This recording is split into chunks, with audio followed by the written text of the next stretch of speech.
ইয়া আল্লাহ, ইয়া রাব্বাল আলামিন, মাওলা রে, আমি যদি আপনাকে পাইতাম তাহলে সুন্দর করে আপনাকে গোসল করাইয়া দিতাম। দেখছেন কি কয়? ইয়া আল্লাহ, যদি আমি আপনাকে পেতাম তাহলে আমি আপনাকে দুধ খাওয়াইতাম। ইয়া আল্লাহ, ইয়া রাব্বাল আলামিন, মাওলা রে, আমি যদি আপনাকে পেতাম তাহলে আপনার মাথা আছড়িয়ে দিতাম। মুসা আলাইহিস সালাতু ওয়াস সালামের কানে এই আওয়াজগুলো গেল। মুসা পয়গম্বর ধমক দিয়ে বলেন, বেটা, আল্লাহর শানে এগুলি বলে না, আল্লাহ এই সমস্ত কাজ থেকে পবিত্র। পাগলা বেটা ডেকে বলে, ওগো আল্লাহর পয়গম্বর মুসা, আপনি আল্লাহর পয়গম্বর, আমাদের নবী, আপনি যদি বলুন এই কথাগুলো সঠিক না তাহলে আমি আর এই কথাগুলো বলবো না। পাগলা গাট্টি টান দিয়া কাঁধের মধ্যে ফেলাইয়া দূর দূর করে ভাইজান জঙ্গলের দিকে রওনা দিলেন। যেতে যেতে কয়, আল্লাহ, ইয়া রাব্বাল আলামিন, মাওলা রে, মজা পাইলাম অল্পর জন্য, তোমার দিদার পাইলাম না। আওয়াজ বাড়াও। ইয়া আল্লাহ, ইয়া রাব্বাল আলামিন, মাওলা রে, মজা পাইলাম অল্পর জন্য, তোমার দিদার পাইলাম না। তুই আশিক বাজাহের দার শরীয়ত, তুই মাশুক বাতেন্দার তরিকত, তুই মাশুক বাতেন্দার তরিকত। কোন সুবহানাল্লাহ। মুসা আলাইহিস সালাতু ওয়াস সালাম দরবারে গিয়া কয়, ইয়া আল্লাহ, আল্লাহ কয় আমি হাজির। আল্লাহ ডেকে বলেন, মুসা কামটা ভালো করো না। মুসা পয়গম্বর ডেকে বলে, ইয়া আল্লাহ, ইয়া রাব্বাল আলামিন, মাওলা রে, আমি আবার কি কাম করলাম যে কামটা ভালো হয় না? আল্লাহ ডেকে বলে, মুসা রে, তুমি আসার পথে আমার এক পাগলারে ধমক দিছিলাম। কহা, আল্লাহ, আমি ধমক দিয়েছিলাম। আল্লাহ কয়, তোমার ধমক দেওয়া ঠিক হয় না। মুসা পয়গম্বর ডেকে বলে, ইয়া আল্লাহ, ইয়া রাব্বাল আলামিন, মাওলা রে, এমন এমন কথা বলে আমি রাগ না কইরা পারলাম না। আল্লাহ কয়, কি কইছে? কয়, ইয়া আল্লাহ, ইয়া রাব্বাল আলামিন, মাওলা রে, পাগলা বেটা কয় তোমারে পাইলে বলে দুধ খাওয়াইব, তোমারে পাইলে বলে গোসল করাইয়া দিবে, তোমারে পাইলে বলে তোমার মাথার চুল আছড়াইয়া দিবে। ইয়া আল্লাহ, আমি জানি আপনি এই সমস্ত কাজ থেকে পবিত্র, আপনি এই সমস্ত কাজ থেকে অনেক ঊর্ধ্বে।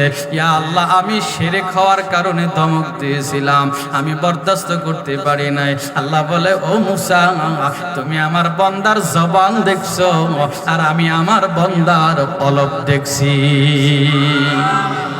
ওই আমদ সোয়ে মুসা আজ খোদা, ওহি আমদ সোয়ে মুসা আজ খোদা, বন্দারায় মারা চেরা কর দি জুদা, তু বরায়ে ওসল করদন আমোদি, নাই বরায়ে ফসল করদন আমোদি।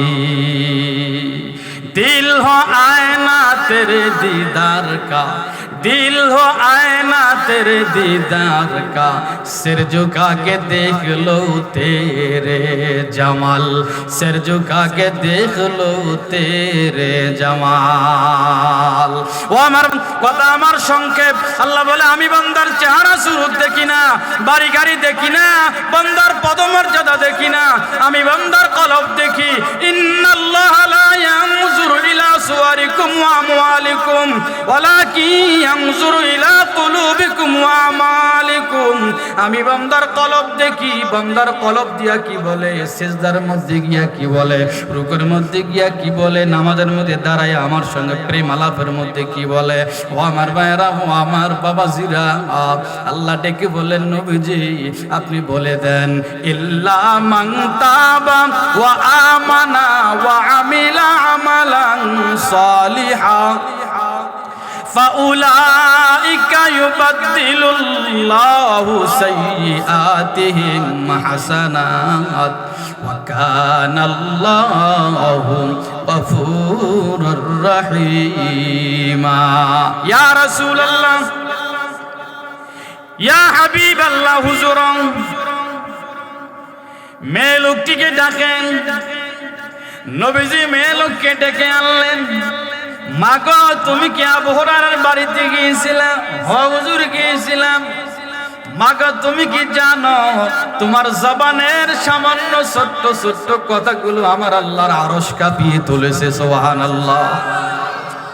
মাগো তুমি যে বলছিলা ইয়া আল্লাহ ইয়া রব্বাল আলামিন, মাওলা রে আমি অপরাধী, তুমি হইলা ক্ষমা করনেওয়ালা আল্লাহ, তুমি না গফফারুজ যুনুব সাত্তারুল উয়ুব, আল্লাহ তুমি আমার মাফ করে দাও। আবু হুরায়রা বলছে এত বড় গুনাহ তুমি মাফ দিতে পারবা না আল্লাহ, তোমার কাছে কিছু না, তুমি না গফুরুর রহিম যুনুবা জামিআ, আল্লাহ তুমি আমারে মাফ করে দাও। আমার এত সুন্দর শরীর কেমনে জাহান্নামের আগুনে জ্বলবে। ও মাগো তুমি যে ছোট্ট ছোট্ট আওয়াজে যে কথাগুলো বলেছো, তোমার এই আওয়াজগুলো সরাসরি আমার আল্লাহর আরশ মহল্লায় লাগিয়া গেছে। ও মাগো তুমি তওবা করো, ইল্লা মান তাবা, তওবা করো, ওয়া আমানা ঈমানটাকে মজবুত করো, ওয়া আমিলা আমালান সালিহান। মেয়ে লোকটি ডেকে বলে ইয়া রাসূলুল্লাহ ইয়া হাবিবাল্লাহ, হুজুর আমি তওবা করলাম, ঈমানটাকে মজবুত করলাম, লা ইলাহা ইল্লাল্লাহু মুহাম্মাদুর রাসূলুল্লাহ। ইয়া রাসূলুল্লাহ ইয়া হাবিবাল্লাহ, হুজুর আমি অদ্য সময় থেকে আমলে সালিহা করব। ও আমার ভাইরা, ও আমার বাবাজিরা, আমলে সালিহার ব্যাখ্যা অনেক, তার মধ্যে আমার রাহবারে কামিল মুর্শিদে মুকাম্মেল মরহুম হযরত মাওলানা শাহ আব্দুল হক আব্বাসী হুজুর রাহমাতুল্লাহ আলাইহি ব্যাখ্যা করেন, আমলে সালিহা হলো আল্লাহ যা আদেশ করেছেন তা মানা, যা ছাড়তে বলেছেন তা ছেড়ে দেওয়া। নবী যা আদেশ করেছেন তা মানা, নবী যা ছাড়তে বলেছেন তা ছেড়ে দেওয়া। ধরা আর ছাড়া পূর্ণাঙ্গ ইসলাম হলো আমলে সালিহা। বাড়ানো যাবে না, কমানো যাবে, বাড়ানো যাবে না, কমানো যাবে না। সিবগাতাল্লাহ ওয়া মান আহসানু মিনাল্লাহি সিবগা ওয়া নাহনু লাহু আবিদুন। আল্লাহ রঙে রঙিন হয়ে যাওয়া, আল্লাহ রঙে রঙিন হয়ে যাওয়ার মানে কি? মদিনার নবীর রঙে রঙিন হওয়া। সুবহানাল্লাহ বলেন। ও আমার ভাইরা, ও আমার বাবাজিরা, মেয়ে লোকটি ডেকে বলে ইয়া রাসূলুল্লাহ ইয়া হাবিবাল্লাহ, আমি তওবা করলাম, জিন্দেগিতে আর কোনো গুনাহ করব না, বেঁচে থাকা অবস্থায় কোনো গুনাহ করব না। ইয়া রাসূলুল্লাহ ইয়া হাবিবাল্লাহ, হুজুর আমি ঈমানটাকে মজবুত করলাম, শিরক বেদাত করব না, আমি অদ্য সময় থেকে মরণ পর্যন্ত আমলে সালিহা করব। আল্লাহ পাক আল্লাহর নবী ডেকে বলে মাগো তুমি কি জানো তোমার ব্যাপারে সুসংবাদ আছে? সুবহানাল্লাহ কর। আল্লাহ পাক ডেকে বলেন নবীজি, এক নম্বরে তওবা করবার পরে, ঈমানটাকে মজবুত করবার পরে, আমলে সালিহা করবার পরে, এই তিন শর্তের উপরে যে উম্মত মজবুত থাকবে, ফাউলাইকা ইউবাদদিলুল্লাহু সাইয়্যাতিহিম হাসানাত। আল্লাহ পাক বলেন নবীজি আপনি জানায়া দেন আমি আল্লাহ ওই বান্দার কৃত কর্মের সমস্ত গুনাহগুলো maaf করব না, আমি আল্লাহ বান্দার কৃত কর্মের সমস্ত গুনাহগুলোকে maaf না করে নেকিতে রূপান্তরিত করে দিব। আর জোরে কান সুবহানাল্লাহ, সুবহানাল্লাহ। আল্লাহর দয়া দেখছেন? আল্লাহকে আমি তো maaf করে দিলেই পারি, কোন পারে না পারে? আল্লাহ কয় আমি মাফ করে দিলেই পারি। ফায়াগফিরু লিমান ইয়াশা ওয়া ইউআযযিবু মান ইয়াশা। আমি মাফ করে দিলে কেউ আমাকে জিজ্ঞাসা করবার ক্ষমতা রাখে না। আমি আবার আযাব শুরু করলে, আযাব দিলে কেউ আমাকে বাধা দেওয়ার ক্ষমতা রাখে না। ও আমার ভাইয়েরা, ও আমার বাবাজিরা, আযাব দিবেন আর মাফ করবেন সম্পূর্ণ আল্লাহর ইচ্ছা দিন। আল্লাহ ডেকে বলেন আমি আল্লাহ চাইলে তো মাফ করেই দিতে পারি। বান্দারে তোর ঈমান আর আমল আর তওবা দেখে আমি আল্লাহ তোর কৃতকর্মের সমস্ত গুনাহগুলোকে নেকি বানায়া তোমার আমল নামার মধ্যে জমা করে দিব। ও আমার ভাইয়েরা, ও আমার বাবাজিরা, কৃতকর্মের সমস্ত গুনাহগুলিকে আল্লাহ পাক নেকি বানায়া দিবেন। গুনাহগুলো নেকি হয়ে যাবে, তার মানে বোঝেন আপনারা লবণের বস্তা চিনি হয়ে যাওয়া। কথা কোন ঠিক কিনা? লবণের বস্তা লবণ আর চিনি দেখতে পারে সেম সেম না? আরে কথা কন না কেন আপনারা, সেম না? লবণ আর চিনি এমন অবস্থা, জিহ্বা না দিলে বোঝা যায় না কোনটা চিনি আর কোনটা লবণ। তা লবণ হইল গুনাহ আর চিনি হইল নেকামল।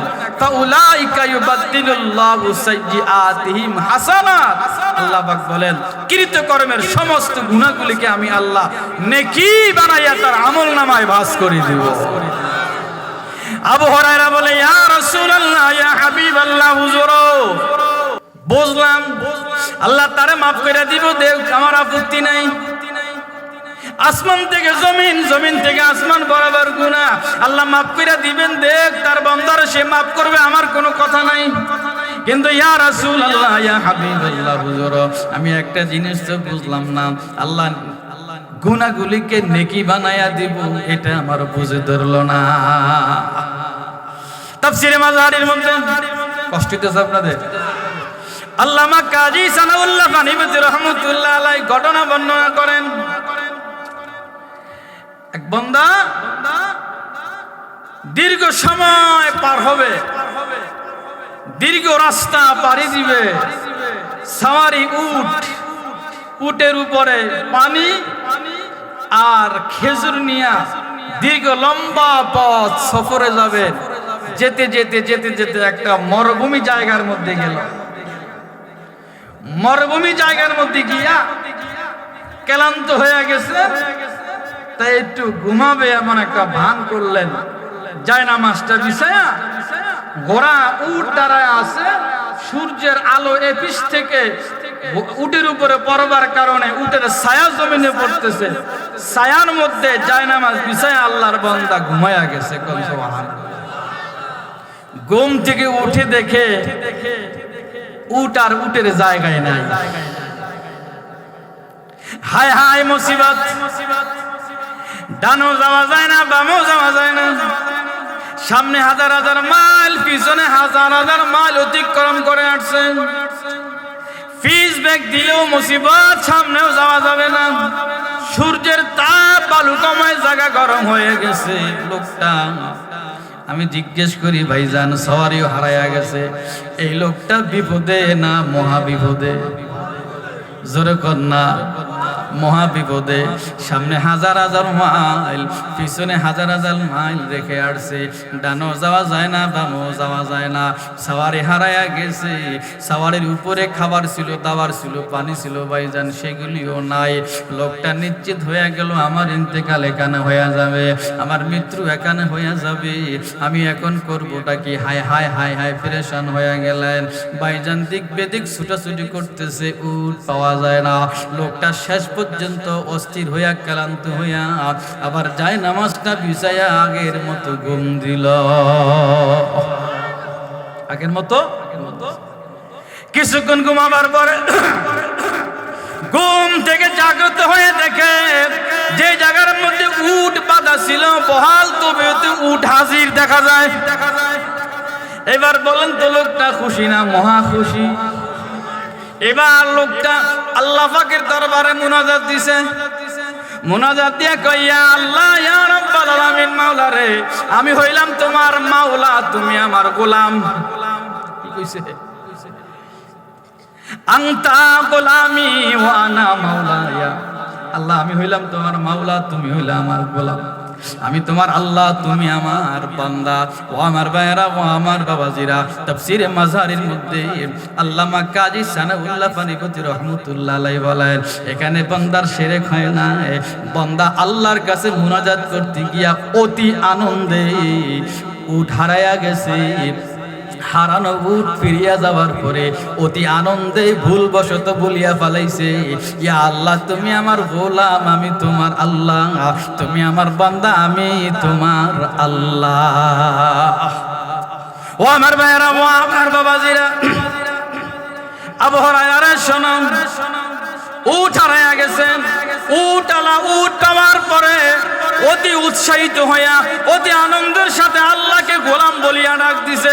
আল্লাহ বলে আমি মাইন্ড করি নাই। সুবহানাল্লাহ। আবু হুরায়রা রে, আল্লাহ আল্লাহ পাকের বান্দা গুনাহ করতে করতে করতে করতে আল্লাহর থেকে দূরে সরে গেছে। নামাজ নাই, রোজা নাই, কালাম নাই, দিন নাই, নসিহত নাই, আলেম নাই, ওলামা নাই, পীর নাই, মাশায়েখ নাই, মাদ্রাসা মসজিদের দাঁড়ে না। আমার এই বান্দাটা দিন থেকে, ইলম থেকে, আমল থেকে, নামাজ থেকে অনেক দূরে সরে গেছে। আমার বান্দা হারায়া গেছে, হারায়া গেছে, হারায়া গেছে। আমি যখন আমার বান্দা হারানো বান্দাকে ফিরিয়া পেয়েছি, আমার বান্দা যখন তওবা করছে, ঈমানটা মজবুত করছে, আমল সালিহার কথা বলেছে, আমি আল্লাহ বান্দারে না হয় গুনাহ মাফ না কইরা গুনাহগুলিকে নেকি বানাইয়া দিলাম। আল্লাহ এখানে কোনো অতিরিক্ত করেন না। ও আমার ভাইয়েরা, ও আমার বাবাজিরা, এরপরের কথা আছে। মেয়ে লোকটি সামনে বসা, আবু হুরায়রা এই জায়গার মধ্যে বসা, নবীজি বসা, জিবরাইল বসা, চারজনের মধ্যে কথা হইতেছে। এমন টাইমে আল্লাহ পাক ডেকে বলেন, ইয়া রাসূলুল্লাহ, ইয়া হাবিবাল্লাহ। এটাকে হাদিসে কুদসি বলা হয়। এটাকে হাদিসে, যেটা জিবরাইল ছাড়া সরাসরি, এটাকে বলে হাদিসে কুদসি। হাদিসে কুদসি কি আপনারা শুনবেন না? জোরে কোন শুনবেন না? আল্লাহ পাক এই মেয়ে লোকের ব্যাপারে দ্বিতীয় আয়াতে কারিমা নাজিল করলো। কোন সুবহানাল্লাহ। দ্বিতীয় আয়াতে কারিমা কি নাজিল হবে, কি আল্লাহ বলবেন, এটা আপনারা শুনে যাবেন তো ইনশাআল্লাহ। যাওয়ার আগে আমি মাঝখান দিয়া 2-4-10 মিনিট অন্যদিকে যেতে চাই। সেটা হলো, এটা একটা মাদ্রাসা কিনা কথা বলে, তালেবে ইলমরা লেখাপড়া করে।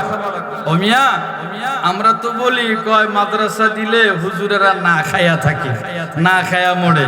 আচ্ছা, আপনাদেরকে জিজ্ঞাসা করি, একটু বলেন তো আপনারা একটু ইমানের সাথে বুকে হাত দিয়া আজ পর্যন্ত কোন আলেম ওলামা না খায়া রইছে, না খায়া মরছে? আমাকে তো খায়া মরণের ফালা দেন না, খাইতে খাইতে একটা মানে যে খোদার তাগারি পরের ভাই খাইতে খাইতে কে খাওয়ায়? জোরে কোন কে খাওয়ায়? দিয়ে ও মিয়া, জানাজা নামাজ কে পড়াবে? ইমাম সাহেব। কেন ইমাম সাহেব কেন পড়াবে? ইমাম সাহেব কি আপনার জায়গার ভাগ পাবে? আপনার দোকানের ভাগ পাবে? আপনার ওয়ারিশ অংশীদার না। ইমাম সাহেব কেন জানাজা পড়াবে? জানাজা পড়াবে আপনার সন্তান, আপনার নাতি, আপনার ভাইকনা। কথা কোন ঠিক কিনা? জানাজার ইমাম তৈরি করে যান। ইন্তেকালের পরে সূরা ইয়াসিন কে তেলাওয়াত করবে? সূরা ইয়াসিন কে তেলাওয়াত করবে? ইয়াসিন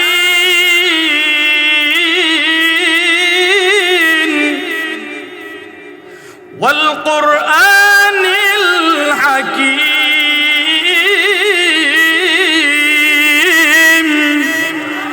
কে তেলাওয়াত করবে সূরা ইয়াসিন? ইয়াসিন তেলাওয়াত করনেওয়ালা বানানো দরকার আছে না না আছে? এই ফ্যাক্টরিগুলি হলো ইয়াসিন সূরা তেলাওয়াত করে প্র্যাকটিক্যাল শুদ্ধভাবে শেখানোর ফ্যাক্টরি। কথা কোন ঠিক কি? জানাজা নামাজ সন্তান যখন দাঁড়ায় বাবার সামনে, আচ্ছা ইমাম সাহেবের দরদ বেশি না সন্তানের বাবার জন্য দরদ বেশি? ইমাম সাহেব তো কইব দায়িত্ব আছে, যেহেতু মাদ্রাসায় 2 ঘন্টা পরে যাবো, আপত্তি নাই, চাকরি বাঁচাইতে হইব। কথা কোন ঠিক কিনা? চাকরির খাতিরে হইল ইমাম সাহেব দাঁড়াইছে, আল্লাহু আকবার। ওই দিক দিয়ে টেনশন, ঘন্টা চলতে আছে, বাড়িতে যাওয়া লাগবে। তাহলে দরদ কার বেশি? সন্তান দাঁড়াইছে, আল্লাহু আকবার, টপ টপ করে 2 চোখের পানি পড়ে যাবে। কথা কোন ঠিক কিনা? আল্লাহর হাবিব বলেন, সন্তান যায় নামাজ পড়ায়, কবরে রাখার পরে সূরা ইয়াসিন তেলাওয়াত শেষ করতে দেরি হবে, আল্লাহ পাক ওই বাবার কবর আযাব মাফ করে কবরখানা শান্তির ঘর বানাইতে দেরি করবেন না।